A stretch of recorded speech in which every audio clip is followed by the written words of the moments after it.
Hepinize merhaba arkadaşlar. Ben Caner Akbaba. Röportaj serisinde bugün yine çok özel bir konuğumuz var. Nazim Sadykhov'a bugün bizlerle beraber. Kendisi UFC Bakü'de dövüşecek. Nazim, once again, selamünaleyküm. Walaikum salam. So how is everything, Nazim? Good, bro. Good. Just got home from a busy day at the Performance Institute here in Las Vegas, training hard, preparing for the big day, UFC Baku. Yeah, finally UFC is coming to Baku, and of course there's no UFC Baku without Nazim Sadykhov. So yeah, we are happy about it too. So firstly, before we get into UFC Baku, for the ones who don't know you, would you like to introduce yourself a bit, like your journey to US, like your Moscow journey, MMA journey, just a short introduction? Sure, brother. My name is Nazim Sadykhov'a. I'm Azerbaijani. I'm Russian-born Azerbaijani. Lived in Azerbaijan until the age of 6. Moved to the United States. My father put me into karate when I was a kid in Russia. Then when we moved to the States, we continued.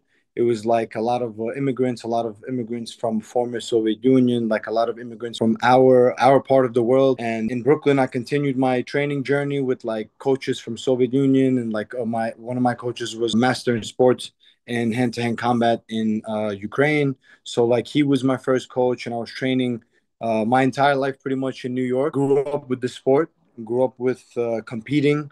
Amateur, it was small competitions, judo competitions, sambo, kickboxing, Muay Thai, and then eventually I turned professional and I made my debut in the States. And it was 7 fights. I had 7 fights before I got a call for Contender Series. So yeah, that was my journey. It was from Azerbaijan to Russia, Russia to New York, and here we are, bringing UFC back to the motherland. Yeah, exactly. So yeah, so when the first UFC Baku was announced, of course we learned about like some fights, but you were not in the card yet. But of course I will ask about it later on. But when UFC Baku rumors were like going on social media, did you already know about UFC Baku, or like when did you learn that UFC will hold an event in Baku? The first ever time I've heard of the progress of UFC Baku, or like that they're gonna work on it, it was maybe 1 year ago. There was like just conversation like with my manager and Sayad, Daniel Rubenstein. Like we started talking about UFC just going to Baku, and I remember mentioning it in the post-fight press conference after my fight with Terrence McKinney. I said I want to fight in MSG, bring UFC to Brooklyn, and one of my dreams was bring UFC Baku. And then like apparently Hunter Campbell like was interested in something like this. Then they had a conversations from that point, and like maybe a year ago. And then finally, I was hearing that the deal was already in motion, maybe a few months ago, maybe like end of last year, like November, December. UFC Baku was already like in progress. And then finally, they signed just maybe 6 weeks, 7 weeks ago. And here we are. And then the announcement came about, what is it, like 3 weeks ago? Yeah. So like I've been hearing about it for some time.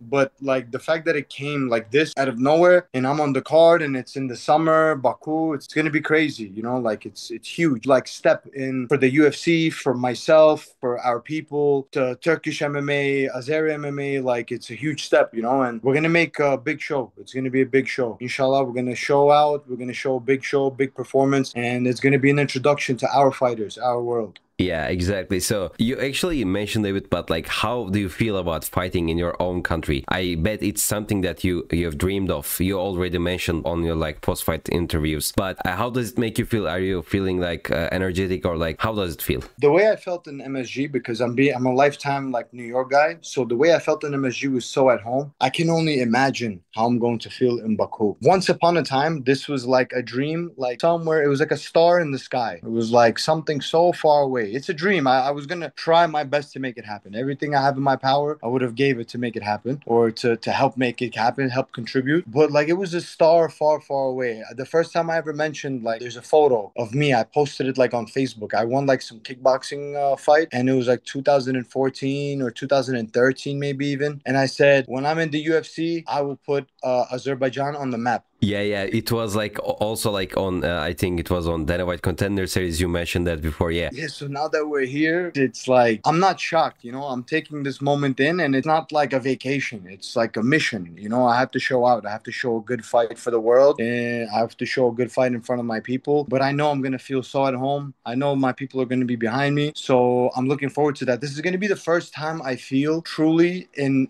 at home, like in my natural home, because USA is also my home. You know, USA gave my family and myself everything, and you know, I give my thanks to USA always. But like even in USA, whenever I would fight somebody who's like considered American, they would always like put on American shorts and like come out to like some Born in the USA, like put on like come out to some American music, and I would always feel like a foreigner. You know, they would always make me feel like a foreigner. So now I'm going back to where my whole bloodline started, where all my family started. So it's like huge. I'm so excited. I'm so happy, and my soul is like at peace. Well, if I like astaghfirullah, like God forbid, if I pass away tomorrow, I'll literally pass away a happy man. After UFC Bakü, of course. If after UFC Bakü my life ends, I'm gonna die a happy man. But what if, let's say that you're gonna maybe like take the belt in UFC Bakü in the future? We still have time. I'm just gonna like you say. Inshallah, let's say inshallah. Inshallah. So yeah, like when UFC, like I said, when UFC Bakü was first announced, you were not in the card yet, but of course you mentioned your wish as like bring the wolf back home, you said, and finally the wolf is coming back home. So then we learned that you will fight against like Nikolas Motta'yı. But was he the first option, or like were there any options? How did like this fight happen? I didn't really get any options. I literally just got a name. I don't know if they have some conversations amongst themselves or anything, but I just get a name and it's just let's go. Okay, this is who you're fighting on this date, and that's it. Maybe eventually we'll get to a stage eventually soon where we're going to be choosing who's the smarter fight, who's the bigger money fight, who's the title fight, who's the fight that gets me closest to the belt. Maybe these conversations will come. But so far, my UFC journey has been, Nazim, this date, this name, this is who you're fighting. So that's it. And with that, all my dreams are coming true, you know? Madison Square Garden, UFC Bakü. So I don't have anything to complain about. I don't really pick and choose. I just train my whole heart out, and that's it. I'm gonna be the best shape, the best performance is coming June 21st, inshallah. Inshallah. And let's talk about Nikolas Motta'yı. He's from Extreme Couture and he has like 15 wins and 5 losses. What do you think about him? Did you make like some research about him? Did you even know about him before? Of course. First of all, he was here in the PI. I know him from actually back in the day. When he was champion in CFFC, I was like still 2-3 pro fights, and I was like on the undercard. He was like the champion. So he had a buzz around his name even then. And eventually he made it to the UFC. And I think 1 or 2 years after him, I got into the UFC. So I know him actually pretty well from the East Coast, even from like New Jersey. He used to fight in Cage Fury in New Jersey, and I was fighting on the same card. So actually we know about each other for a while. I've watched his career. I watched him fight on Contender Series. I watched him have a long journey to the UFC. So I actually know him pretty well. And actually in the PI, whenever we would see each other, we would say hello. Maybe not too friendly because I understand and he understands that eventually we would fight. And now that day has come. Good fighter, striker. He doesn't shy away from it. He doesn't hide it. He's a striker, powerful puncher. Now he's in Thailand. He moved to Thailand. He's not in Vegas right now. He's not in Vegas anymore. Maybe he's going to kick some more. Maybe he's going to add some knees and elbows. But overall, I know I have more tools. I have more tools. He's hard-headed, but I have IQ. He's going to come forward. He's going to fight. He's going to try to pick his shots. He's going to look for big shots. But I have more fight IQ. I have just as enough experience. I'm training from 4 years old. I'm competing from 6 years old. So he's a good opponent, solid, but he's not gonna do anything I haven't seen before. For me, I'm gonna use my IQ, be smart, use all my tools, and come out with the victory, inshallah. Yeah, inshallah. And also about like your corner. Before in your corner, we always see like Ray Longo on your corner. Will it be the same on UFC Bakü, or will we see maybe like Merab or like Aljo? No, Sterling. I know my boys are coming out. I'm gonna see about the third person. It's gonna be John Wood, who's Syndicate MMA coach. It's gonna be Ray Longo, the man that brought me up for my entire career, got me to the UFC and everything.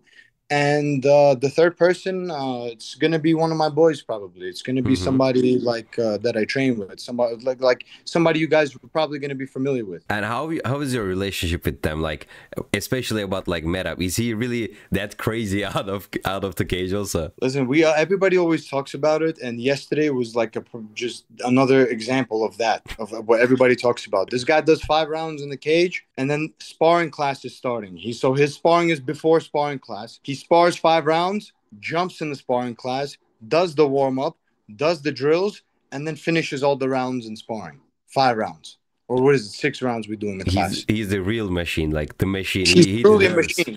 He This deserves that nickname. This nickname is perfect for him. Yeah. This nickname is truly perfect for him. Yeah, also like when we say UFC Bakü, of course you are going to fight on with the same card with Rafael Fiziev'i, another Azerbaijani fighter. I know that you have made like some training before, and how is your relationship with Fiziev'i at the moment? Kardeşim, just another Gardash, bro. Just like the brother, you know. We're the only 2 guys to represent Azerbaijan in the UFC. I'm always rooting for him, you know. Like we're in the same weight class and stuff. People have asked me before, will you fight? I don't really think about this stuff at this moment. You know, we're on our own journeys, and I'm rooting for him. I truly just want to see him win. Every single fight that he's fought, I've wanted to see him come out on top and do well.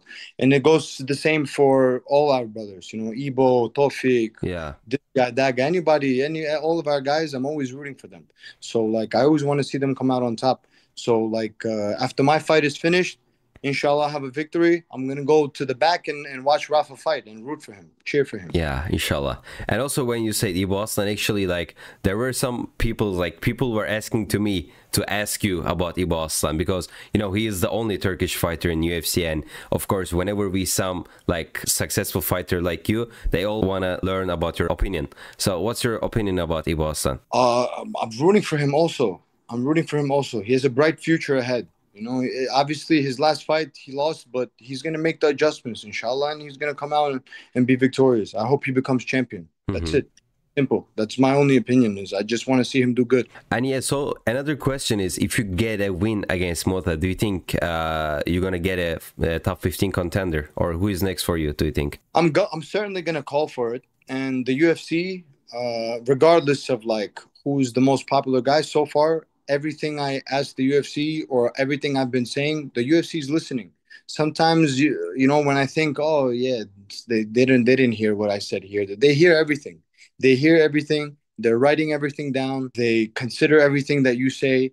So I'm going to call my shot. I'm going to see the situation. We're going to get a good victory, big victory in the home crowd in Baku. And then we'll see after. After, I'm definitely going to shoot my shot for top 15. Do you have some names? Who's Benoit Saint Denis fighting? He's going to fight this week. I forgot. Joel Alvarez, I think. Joel Alvarez, I think. Yeah, let's see who wins this fight. I'll fight the winner, the loser, whatever. Because I know, like, regardless of what I call out, when I say top 15, that's 15 different opponents, you know? So I'm definitely going to think of, like, a name specifically that I want. I've mentioned Gamrot, but that's just because I want to test myself. I don't want specifically Gamrot. I just think Gamrot is an interesting matchup. He's a wrestler. He's going to test me. I'm going to see about myself, and the world is going to see about me a lot of questions that people may have. So, honestly, to me, it doesn't matter. Benoit Saint Denis is a good name. If he wins his fight, I would like to see a fight against him. But if he wins his fight, I don't know what his ranking is going to be. If not, somebody at the end of top 15, whoever's number 13, 14, 15, number 12, any of these guys, like, I would love to fight. And anything that gets me closer to the title, closer to top 15, no problem. Let's do it. So when we talk about, of course, like the lightweight, now you have a new guy to lightweight coming from the featherweight, Ilia Topuria. You know, there are like lots of discussions about if he deserves a title shot or not. And since you are fighting in lightweight, do you think he deserves a title shot, or what should be the route for him? I don't think he doesn't deserve it. I think he does deserve it, but I also understand Islam, like when he mentions about everybody saying that I've only defended the belt against featherweights, like I want to fight lightweights, I want to fight real contenders. Like, I understand his frustration with the Topuria matchup, but you know, when it's the top, when it's like top 3, top 5 guys, if you look at top 5 guys, all of them are superstars. So it's beyond just rankings. Maybe he can fight one fight before he goes for the title, maybe 2. But he's so popular, and that fight would be so big and so interesting that it kind of like cancels out the 1-2 fights that he has to have. Even if we can sit here and agree that he should fight 1 fight, 2 fights, he's so popular.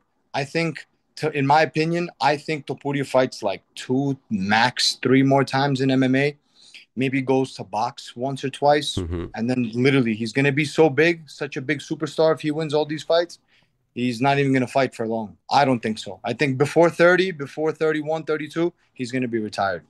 And who you got in this matchup? Who is like, do you think has the more advantage? Because, you know, like actually Ilia Topuria comes from a jiu-jitsu background, but his striking is that good.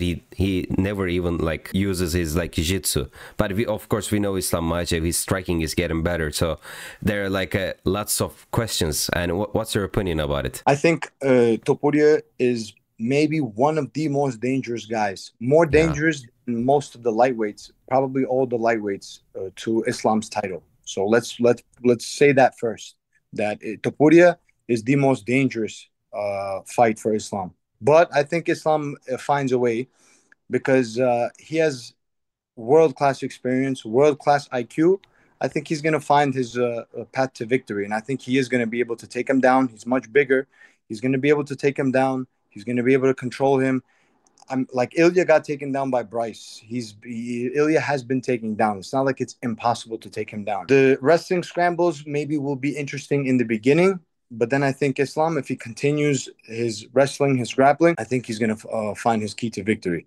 But again, the most dangerous fight for Islam right now would be Ilia. Ilia can knock him out. I definitely agree with you, actually. Like when I checked like the contenders for the Islam Makhachev at the moment, I think the most dangerous one is Ilia Topuria as well. So I'm also looking forward for this fight. Dana White also like announced that it's gonna happen, but of course we don't know. It was like all for my questions, but do you have like some words maybe in Azerbaijani or like English, however you're comfortable with, to all your Azerbaijani fans? Azerbaijan, Turkey, bir millet, iki devlet, as I told you before the interview. YAŞASIN Türkiye, YAŞASIN Azerbaijan. Inshallah, I'll visit you guys soon. You know, I love Turkey. I actually have family that lives in Turkey, and I think I'm like 15% Turk actually from my mom. So inshallah I'll visit soon. Thank you all for the support, for all. Teşekkürler. Thank you so much. Thank you everybody for support. See you in Azerbaijan. We're gonna have a huge fight, huge night, huge victory, and it's gonna be dedicated to all our people. Yeah, thank you for once again Nazim Sadykhov'a. Arkadaşlar, Nazim Sadykhov'a bizlerle beraberdi. Röportajımızı yaptık. 21 Haziran günü UFC Azerbaycan'da Bakü'de. Onu desteklemeyi unutmayın. Thanks once again Nazim. Çok sağ ol abi. Thank you.